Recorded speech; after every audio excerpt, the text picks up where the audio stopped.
So now let's do a practice problem for t-interval, and specifically t-interval with sample statistics.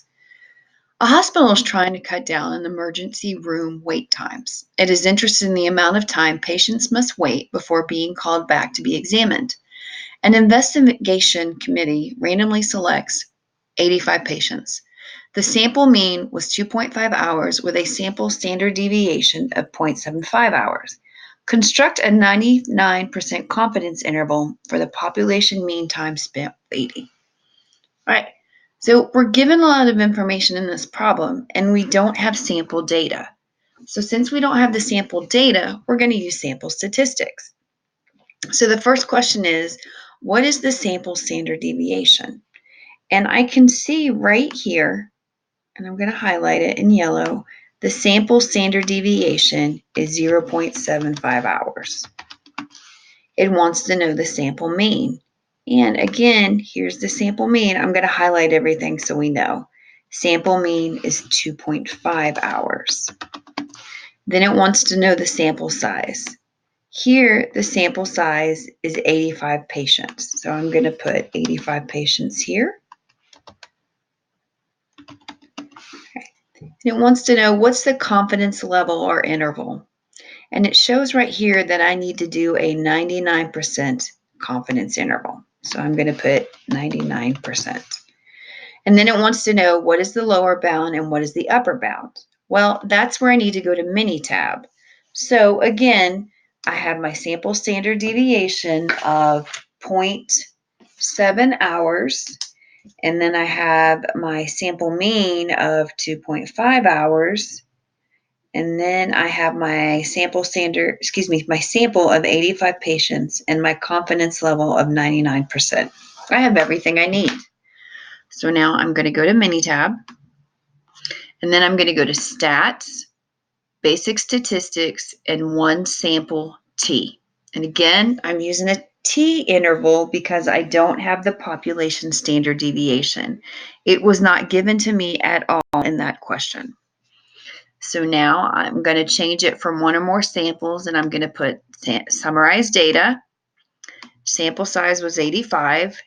Sample mean was 2.5, and sample standard deviation was 0.75. I'm not going to click the box of perform hypothesis test, and instead I'm going to go to options.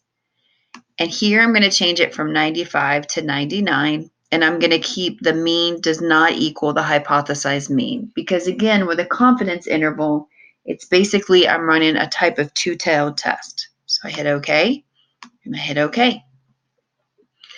So it gives me all the information I need. So what I'm going to do right now is I'm going to copy it and put it back in my document. So I'll have it here to answer my question. Nope, it didn't copy. Let's do this. I'm going to go back.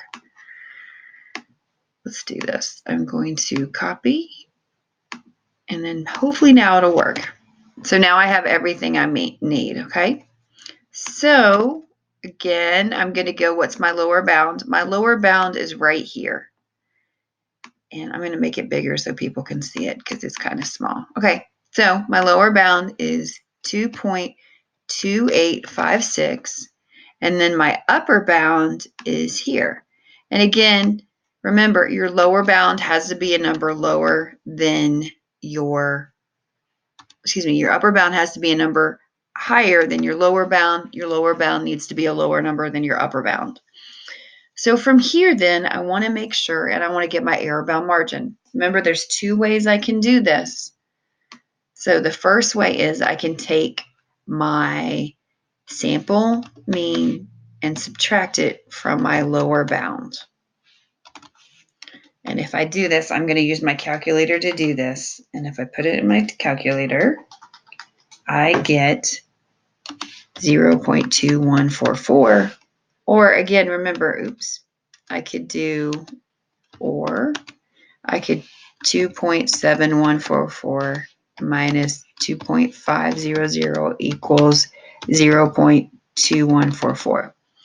So there again, I have the same error bound margin. There's two different ways I could do it. So again, you see these numbers are the same. And you might be doing problems and they might be slightly off, and that's okay. Just put your you can pick the select answer or put one or the other, and we'll give you credit, because even though the decimals are slightly off, they're looking for the same thing. So let's go back and close the loop on what we're doing. So they wanted to know what construct a 99% confidence interval for the population mean time spent waiting. So I am 99% confident